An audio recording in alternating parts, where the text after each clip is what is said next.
കുവൈത്തിൽ വൻ മദ്യവേട്ട. 10 ലക്ഷം ദിനാറോളം വില വരുന്ന 13,000 കുപ്പി മദ്യമാണ് ഷുവൈക്ക് തുറമുഖത്ത് വെച്ച് കസ്റ്റംസ് അധികൃതർ പിടികൂടിയത്.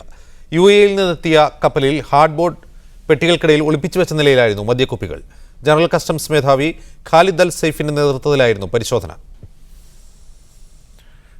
ഷാർജ ബസ് ടിക്കറ്റ് നിരക്കിൽ ഇന്നു മുതൽ 30% വർധന 7 ദിർഹത്തിൽ നിന്ന് 10 ദിർഹമാക്കി ഉയർത്തി. ദുബൈയിലെയും ഷാർജയിലെയും റോഡ്സ് ആൻഡ് ട്രാൻസ്പോർട്ട് അതോറിറ്റിയാണ് നിരക്ക് വർധന പ്രഖ്യാപിച്ചത്. എന്നാൽ അജ്മാൻ, ഫുജൈറ, അബുദാബി ഇന്റർസിറ്റി സർവീസുകളുടെ നിരക്കിൽ മാറ്റമില്ല. ദുബൈ ഷാർജ റൂട്ടിൽ കൂടുതൽ ബസ്സുകളും സ്റ്റോപ്പുകളും അനുവദിക്കുമെന്ന് RTA CEO ഡോക്ടർ യൂസഫ് അൽ അലി അറിയിച്ചു. ജിദ്ദയിലെ മതസാമൂഹ്യ സാംസ്കാരിക രംഗത്തെ സജീവ സാന്നിധ്യവും മികച്ച സംഘാടകനും എഴുത്തുകാരനുമായിരുന്ന KT മുഹമ്മദ് കുട്ടി അന്തരിച്ചു. ഇന്നലെ രാത്രി ഷർഫയിലെ താമസ സ്ഥലത്ത് ഹൃദയാഘാതത്തെ തുടർന്നായിരുന്നു അന്ത്യം. 51 വയസ്സായിരുന്നു. മലപ്പുറം കൊണ്ടോട്ടി കോട്ടപ്പുറം മുഴങ്ങല്ലൂർ സ്വദേശിയാണ്.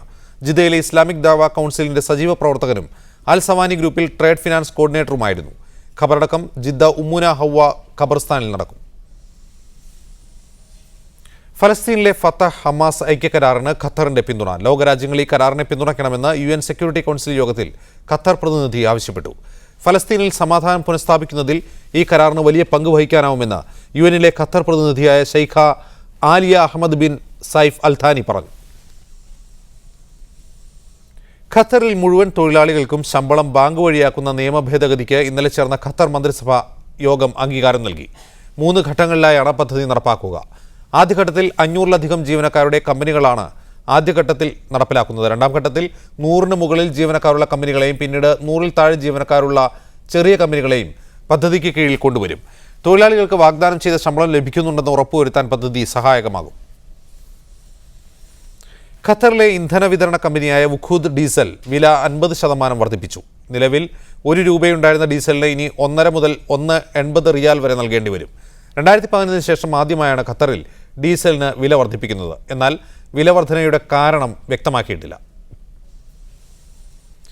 ഖത്തറിലെ പ്രവാസി മലയാളികളുടെ പുതിയ കൂട്ടായ്മയായ കൾച്ചറൽ ഫോറത്തിന്റെ പ്രഖ്യാപന സമ്മേളനവും കലാസന്ധ്യയും നാളെ നടക്കും. ഐഡിയൽ ഇന്ത്യൻ സ്കൂൾ ഗ്രൗണ്ടിൽ നടക്കുന്ന പരിപാടിക്കുള്ള ഒരുക്കങ്ങൾ പൂർത്തിയായതായി സംഘാടകർ അറിയിച്ചു. വെൽഫെയർ പാർട്ടി സംസ്ഥാന ജനറൽ സെക്രട്ടറി K. അംബുജാക്ഷൻ, സെക്രട്ടറിമാരായ K. ഷഫീഖ്, ശ്രീജ നെയ്യാറ്റിങ്കര എന്നിവർ സംസാരിക്കും.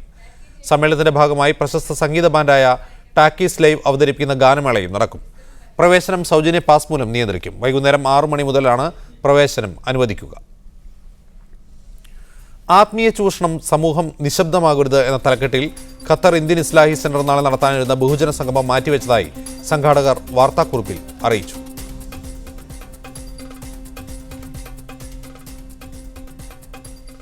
$5 ദശലക്ഷം രൂപയുടെ ഇന്ത്യൻ കള്ളനോട്ടുകളുമായി പാക് പൗരൻ ഷാർജയിൽ പിടിയിലായി. പാകിസ്ഥാനിൽ നിന്ന് വിമാനം ഇറങ്ങിയ ഇയാളുടെ ബാഗേജ് പരിശോധിച്ചപ്പോഴാണ് കള്ളനോട്ടുകളുടെ വർദ്ധിച്ച ശേഖരം കണ്ടെത്തിയത്. വസ്ത്രങ്ങളിൽ പൊതിഞ്ഞ നിലയിലായിരുന്നു വ്യാജ ഇന്ത്യൻ കറൻസി കൊണ്ടുവന്നത്.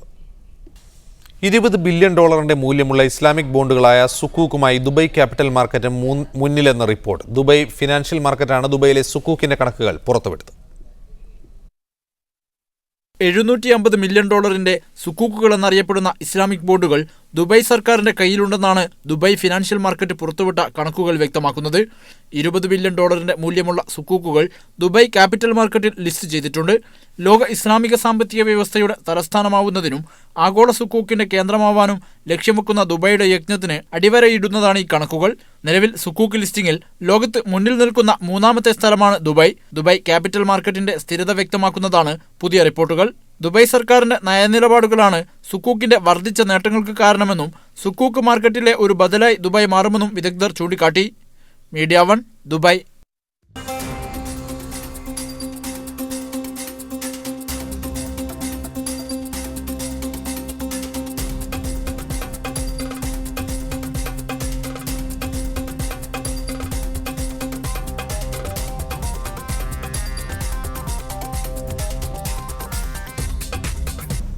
എയർ ഇന്ത്യയുടെ ജിദ്ദ കോഴിക്കോട് വിമാനം തുടർച്ചയായി 2ാം ദിവസവും മുടങ്ങി. ഉംറ തീർത്ഥാടകർ അടക്കം നിരവധി പേർ മണിക്കൂറുകളോളം ജിദ്ദയിൽ കുടുങ്ങി. ചൊവ്വാഴ്ച രാത്രി റദ്ദാക്കിയ വിമാനം 2 ദിവസത്തിന് ശേഷം ഇന്ത്യൻ സമയം ഇന്ന് രാത്രി 9 മണിക്ക് യാത്ര തിരിച്ചു. അതേസമയം വിമാനത്തിലെ യാത്രക്കാർ ഇപ്പോഴും ജിദ്ദയിൽ കുടുങ്ങിക്കിടക്കുകയാണ്. ചൊവ്വാഴ്ച രാത്രി 12:15 എയർ ഇന്ത്യയുടെ ജിദ്ദ കോഴിക്കോട് വിമാനം പുറപ്പെടേണ്ടിയിരുന്നത്. എന്നാൽ യാത്രക്കാർ ബോർഡിംഗ് പാസ് എടുത്ത ശേഷമാണ് വിമാനം റദ്ദാക്കിയതറിയുന്നത്. സർവീസ് പുനരാരംഭിക്കാൻ മുംബൈയിൽ നിന്ന് സ്പെയർ പാർട്സ് കൊണ്ടുവന്ന് സാങ്കേതിക തകരാർ പരിഹരിക്കണമെന്നായിരുന്നു വിശദീകരണം. തുടർന്ന് യാത്രക്കാരെ വിവിധ ഹോട്ടലുകളിൽ താമസിപ്പിച്ചു. ഇവരെ ഇന്ന് രാവിലെ ഹോട്ടലിൽ നിന്ന് വിളിച്ചുണർത്തി 6 മണിക്ക് എയർപോർട്ടിലെത്തിക്കുകയും ചെയ്തു. തുടർന്നൊരു പകൽ മുഴുവൻ കാത്തിരുന്നതിനു ശേഷമാണ് ഇവർക്ക് യാത്ര തിരിക്കാനായത്. എന്നാൽ വിമാനം വൈകിയതിനെക്കുറിച്ച് ചോദിച്ചപ്പോൾ അധികൃതർ മോശമായാണ് പെരുമാറിയതെന്ന് യാത്രക്കാർ ആരോപിച്ചു. 12:20 നമ്മുടെ ഫ്ലൈറ്റ് എന്ന് പറഞ്ഞത്. 8 മണിക്ക് അവിടെ ലാൻഡ് ചെയ്യും കരിപ്പൂർ എന്ന് പറഞ്ഞതാ. അവിടെ നിസ്കാരം കഴിഞ്ഞ് ഭക്ഷണം കഴിച്ചത്. പിന്നെ 12 മണിക്ക് ഒരു മെസ്സേജ് നമുക്കൊന്നുമില്ല. എന്താണ്, എപ്പോഴാണ് പോവുക, എന്താണ്. അപ്പൊ ഞങ്ങൾ അങ്ങോട്ട് ചോദിച്ചപ്പോഴാണ് പറഞ്ഞത് ഞങ്ങളൊക്കെ ക്യൂ നിർത്തി ഇപ്പൊ പോവും, ഒരു 500 ആൾക്കാരും കൊണ്ട് ജംബോ ഇവിടെ വന്നിട്ടുണ്ട്, അത് ക്ലീൻ ആക്കേണ്ട സമയങ്ങൾ ഞങ്ങൾക്ക് തരണ്ടേ എന്നൊക്കെ ചോദിച്ച് ഇങ്ങോട്ട് തട്ടിക്കറി. കാലപ്പഴക്കം ചെന്ന വിമാനങ്ങൾ ഉപയോഗിക്കുന്നതുകൊണ്ടാണ് അടിക്കടി ഫ്ലൈറ്റുകൾ റദ്ദു ചെയ്യേണ്ടി വരുന്നതെന്ന് മുസ്ലിം ലീഗ് ദേശീയ സെക്രട്ടറി ഇ.ടി. മുഹമ്മദ് ബഷീർ മീഡിയ വണിനോട് പറഞ്ഞു. ഇതെന്ന് പറഞ്ഞാൽ വളരെ പഴക്കം ചെന്നാണ്. ഇടയ്ക്ക് ഇത് കേടുവന്നു. ഇതിപ്പോൾ 3-4 ദിവസം മുമ്പ് കേടുവന്നിരുന്നു. 5 മണിക്കൂർ ഏറ്റവും ഇത് അവിടെ കിടന്നു. അങ്ങനെ വരാറുണ്ട്. അപ്പോൾ ഇതിൽ വളരെ ഗൗരവമായിട്ടൊരു സംഗതി പറഞ്ഞു. ഞാൻ അതിൻ്റെ എല്ലാ തരങ്ങളിലും ഇത് കംപ്ലയിൻറ്റ് കൊടുത്തു. മെയിലിലും ഇതാക്കി, ഞാൻ എയർ ഇന്ത്യയിലാക്കി മിനിസ്റ്റർ ഓഫീസിലേക്ക് അയച്ചിരുന്നു. ചിലപ്പോൾ ഒരുപക്ഷെ പെട്ടെന്ന് ഇപ്പോൾ ഇലക്ഷൻ അത് കിട്ടില്ല. പക്ഷേ വളരെ സീരിയസ് ആയിട്ട് ഞാനിത് എടുക്കുകയാണ്. കോഴിക്കോട് നിന്നുള്ള വിമാനം ജിദ്ദയിലെത്തിയതിനു ശേഷം ഇന്ത്യൻ സമയം രാത്രി 9 മണിക്കാണ് ചൊവ്വാഴ്ചത്തെ യാത്രക്കാർക്ക് യാത്ര പുനരാരംഭിക്കാനായത്. ഇവർ പുലർച്ചെ 2 മണിക്ക് കോഴിക്കോടെത്തും. അതേസമയം ഇന്നലത്തെ വിമാനത്തിൽ യാത്ര ചെയ്യേണ്ടവർ ഇന്ത്യൻ സമയം 11ഓടെ യാത്ര തിരിക്കുമെന്നാണ് എയർ ഇന്ത്യ അധികൃതർ അറിയിച്ചിരുന്നത്. എന്നാൽ യാത്രക്കാരെ വിമാനത്താവളത്തിലെത്തിക്കുന്നതിലും എയർ ഇന്ത്യ അധികൃതർ വീഴ്ച വരുത്തി. ഇതോടെ 11 മണിക്ക് പുറപ്പെടേണ്ടിയിരുന്ന വിമാനവും വൈകിയിരിക്കുകയാണ്. കൊച്ചിയിലേക്കുള്ള കുറച്ച് യാത്രക്കാരെ ബോംബെ വഴി യാത്രയയക്കാനുള്ള തീരുമാനം എയർ ഇന്ത്യ അധികൃതരും യാത്രക്കാരും തമ്മിൽ തർക്കത്തിനിടയാക്കി. മണിക്കൂറുകൾ നീണ്ട അനിശ്ചിതത്തിനു ശേഷം തീർത്ഥാടകർ തീരുമാനം അംഗീകരിച്ചെങ്കിലും ദേശീയ വിമാന കമ്പനി പ്രവാസികളോട് കാണിക്കുന്ന അവഗണന മാത്രം ബാക്കിയാവുകയാണ്. Media 1 Jeddah. ഇന്നലത്തെ ഉംറ തീർത്ഥാടകരുമായി 11 മണിക്ക് പുറപ്പെടേണ്ടിയിരുന്ന എയർ ഇന്ത്യ വിമാനം ഇതുവരെയും പുറപ്പെട്ടിട്ടില്ല. പുതിയ വിവരങ്ങളുമായി റിയാദിൽ നിന്ന് റബീഹ് മുഹമ്മദ് ചേരുന്നു. റബീഹ്, എന്താണ് ഏറ്റവും പുതിയ വിവരങ്ങൾ യാത്രക്കാരെ സംബന്ധിച്ച്? അജീംസ്, സൗദി സമയം 8:20 കോഴിക്കോടേക്കുള്ള വിമാനം പുറപ്പെടുമെന്ന് നേരത്തെ അറിയിച്ചിരുന്നത്.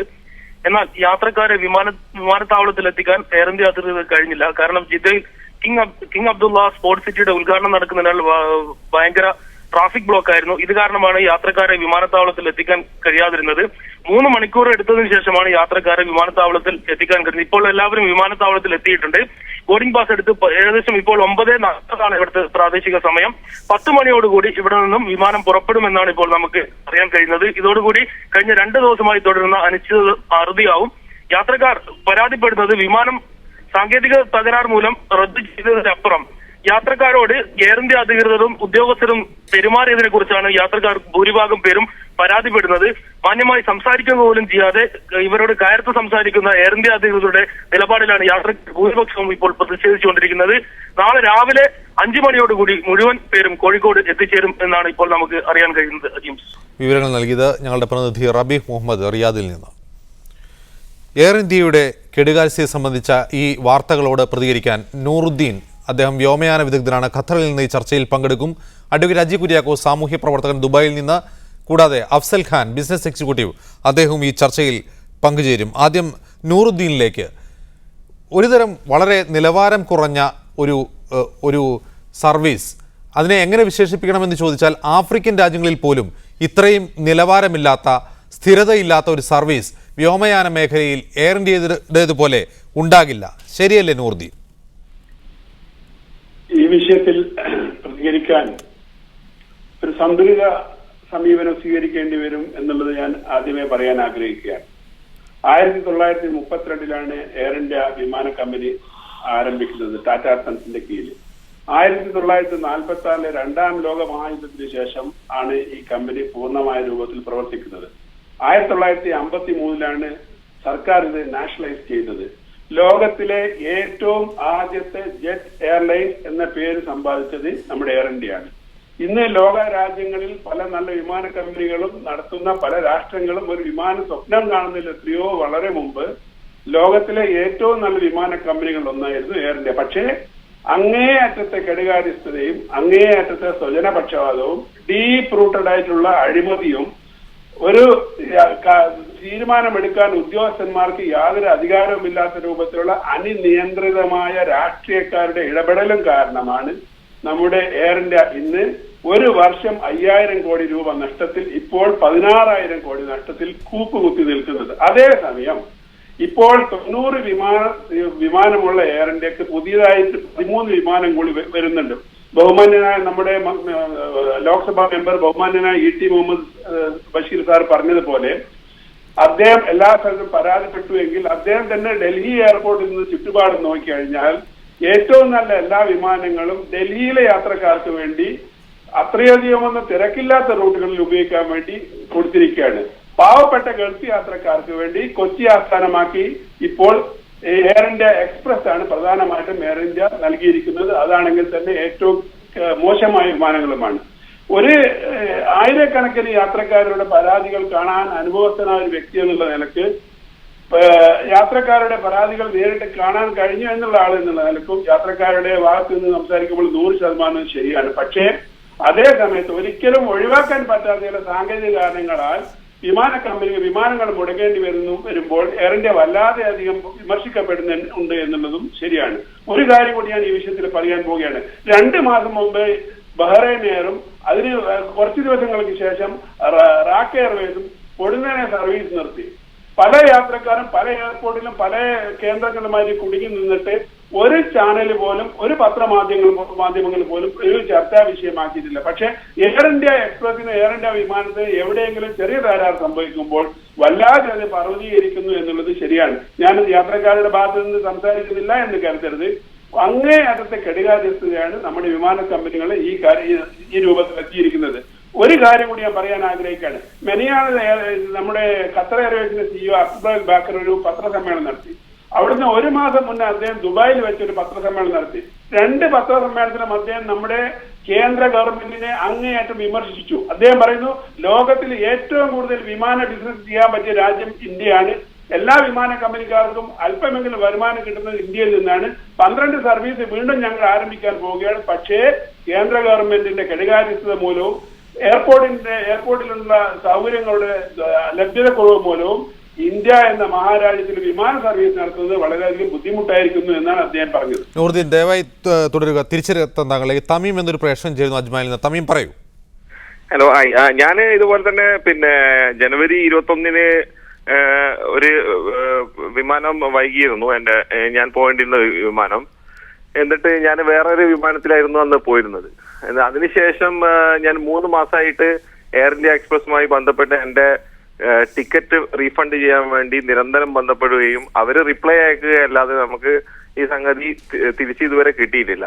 അപ്പം എനിക്ക് പറയാനുള്ളത്, നമ്മുടെ ഇപ്പം ET മുഹമ്മദ് ബഷീർ സാഹിബൊക്കെ ഇതില് നമ്മള് ചർച്ചയിൽ പങ്കെടുക്കുകയുണ്ടായി. ഇതിലൊന്ന് കാര്യമായിട്ട് പ്രവാസികൾക്ക് വേണ്ടിയിട്ട് ഈ സംഗതി എടുക്കണം എന്നാണ്. അതുപോലെ തന്നെ ഇനി വരാൻ പോകുന്നത് വെക്കേഷനാണ്. വെക്കേഷന് ഒരു മുൻകൂട്ടി ഈ എയർ ഇന്ത്യ എക്സ്പ്രസിന് ഇവരൊക്കെ ഒരു സമ്മർദ്ദം ചെലുത്തിക്കൊണ്ട് അതിനെ കറക്റ്റ് ആ ഷെഡ്യൂളിൽ തന്നെ നടത്തണമെന്നും കൂടി അഭ്യർത്ഥിക്കാനാണ് ഇപ്പം വിളിച്ചത്. നന്ദി തമീം. ഈ അവസരത്തിൽ